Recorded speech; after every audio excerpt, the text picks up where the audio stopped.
नमस्कार मित्र हो. आज या व्हिडिओमध्ये आपण एक अंकी संख्येची वजाबाकी कशी करायची ते पाहणार आहोत. आता इथे मी पहिल्यांदा उदाहरण घेते. पहिले उदाहरण 5 वजा 2. 5 वजा 2 बरोबर. आता इथे आपल्याला काय करायचं आहे? 5 या संख्येतून 2 वजा करायचेत, म्हणजेच 2 कमी करायचेत. आता हे उदाहरण समजावून देण्यासाठी मी इथे 5 वस्तू घेणार आहे आणि त्यातून 2 वस्तू कमी करणार आहे. चला तर मग आपण 5 वस्तू प्रथम घेऊ. 1. मी 5 वस्तूसाठी इथे 5 काड्या घेतलेल्या आहेत. 1 2 माझ्याबरोबर तुम्हीही म्हणायच्या. 3 4 5. आता एकूण काड्या किती झाल्या? 5. मग इथं पण संख्या किती दिलेली होती? 5. या संख्ये एवढ्या आपण इथं 5 काड्या घेतलेल्या आहेत. आता आपल्याला त्यातून किती काड्या कमी करायच्या आहे? 2. मग यातून आता मी 2 काड्या काय करणार आहे? कमी करणार आहे. 1 आणि 2. चला, एकूण काड्या किती राहिल्या? 1 2 3. म्हणजेच 5 वजा 2 बरोबर किती आले? 1 2 3. 3. 5 वजा 2 बरोबर 3. आता आपण अशाच प्रकारचं दुसरं एक उदाहरण घेऊया. चला, 7 वजा 4. आता मला इथं 7 मधून किती वजा करायचे आहेत? 4. म्हणजे 7 या संख्येतून 4 ही संख्या वजा करायची, म्हणजेच कमी करायचे आहेत किंवा घालवायचे आहेत.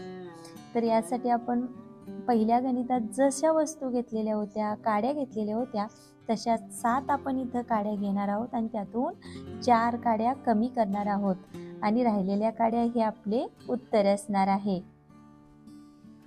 1 2 3 4 5 6 आणि 7. एकूण काड्या किती झाल्यात बघा? 7. 1 2 3 4 5 6 7. म्हणजे 7 या संख्ये एवढ्या इथं आपण काड्या घेतलेल्या आहेत. आणि आता मला या 7 काड्यातून किती काड्या कमी करायच्या? 4. तर चला, मी यातून 4 काड्या कमी करते किंवा 4 काड्या घालवते. 1 2 3 आणि 4. बघा, आता इथे किती काड्या राहिल्या किंवा उरल्या? 1 2 3. म्हणजे 7 मधून 4 गेल्यानंतर किती काड्या शिल्लक राहिल्या? 3. हे माझं काय असणार आहे? उत्तर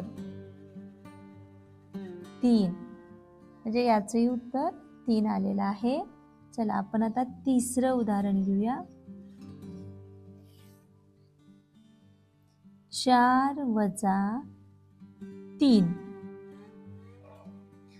आता मला इथं काय करायचं आहे? तर 4 या संख्येतून 3 ही संख्या वजा करायची. यासाठी आपण पहिल्यांदा काय करूया? 4 काड्या आपण घेऊया आणि त्यातून 3 काड्या वजा करूया, म्हणजेच कमी करूया. राहिलेले शिल्लक काड्या म्हणजे आपलं उत्तर असेल. 1 2 3 आणि 4. एकूण काड्या इथे किती झालेल्या आहेत? 4. 4 या संख्ये एवढ्या आपण इथं काड्या घेतलेले. आता आपल्याला त्यातले किती काड्या कमी करायच्या आहेत? 3. 1 2 आणि 3. बघा मित्रांनो, किती काडी शिल्लक राहिली? 1. म्हणजे 4 मधून 3 गेले, किती शिल्लक राहिले? 1. 1 हे आपलं काय असणार आहे या उदाहरणाचं उत्तर.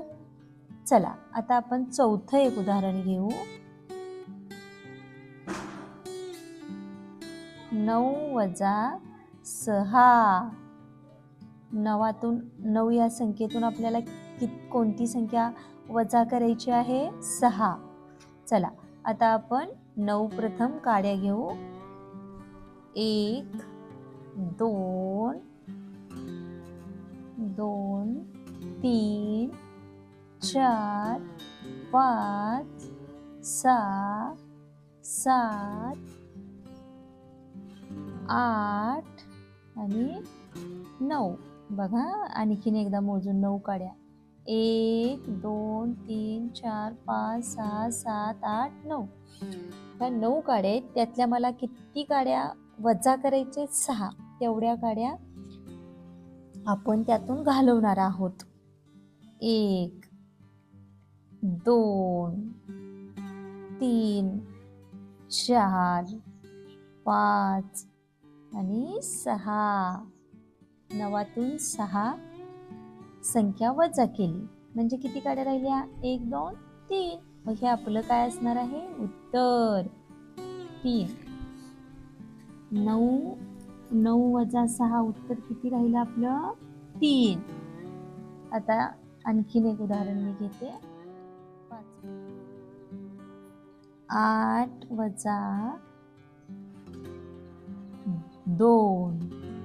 आपल्याला 8 या संख्येतून इथे कोणती संख्या वजा करायची आहे? 2. मागच्या प्रमाणेच आपण आता इथेही 8 काय करणार आहोत? काड्या घेणार आहोत आणि त्यातून आपल्याला 2 काड्या कमी करायच्या आहेत. 1 2 3 4 5 6 7 आणि ही एक 8. एकूण बघा काड्या 8 आहेत का? 2 3 4 5 6 7 8. 8 या संख्ये एवढ्या मी इथं 8 काय घेतलेले आहेत? या काड्या घेतलेल्या आहेत. काड्याऐवजी तुम्ही कोणतीही वस्तू जी तुम्हाला अवेलेबल असेल किंवा जी तुम्हाला वाटते की आपण वजाबाकीसाठी ती घेऊया, ती तुम्ही वस्तू घेऊ शकता आणि वजाबाकी करू शकता. तर 8 या काड्यातून आपल्याला किती संख्या वजा करायची आहे? 2. मग आपण यातल्या 2 काड्या वजा करू, बाजूला करूया, घालवूया. 1 आणि 2. 8 या संख्येतून 2 ही संख्या वजा केली, घालवणे. त्यानंतर कमी करणे म्हणजेच काय? वजा करणे. राहिलं किती? 1 2 3 4 5 6. म्हणजे या उदाहरणाचं उत्तर किती आलं आपलं? 6. 8 वजा 2 6. अशाच प्रकारे मित्रांनो तुम्ही एक अंकी संख्येची अजून वजाबाकीची उदाहरणं सोडवू शकता. म्हणजे तुमची वजाबाकी एक अंकी संख्येची परफेक्ट होईल. यासाठी मी याच्या खाली एक 5 उदाहरण आणखीन देते. ती उदाहरणं तुम्ही सोडवण्याचा सराव करा आणि तुमचं जे उत्तर आलं ते तुम्ही मला कमेंट करा. आणि अशाच प्रकारची आणखी काही तुम्हाला उदाहरणं सोडवावी वाटली तर तुम्हाला जेवढी उदाहरणं सोडवता येतील तेवढी जास्तीत जास्त उदाहरणे तुम्ही सोडवण्याचा प्रयत्न करा. आता इथे मी तुम्हाला 5 मगाशी म्हटल्याप्रमाणे उदाहरणं देत आहे. 3 वजा 1 7 वजा 5 4 वजा 2 त्यानंतर 9 वजा 2 आणि 5 वजा 3. ही उदाहरणं सुद्धा तुम्ही काय करायचे आहेत? मी ज्याप्रमाणे आता सोडवली त्याचप्रमाणे तुम्ही सोडवून मला याचं उत्तर तुम्ही कमेंटमध्ये देऊ शकताय. धन्यवाद.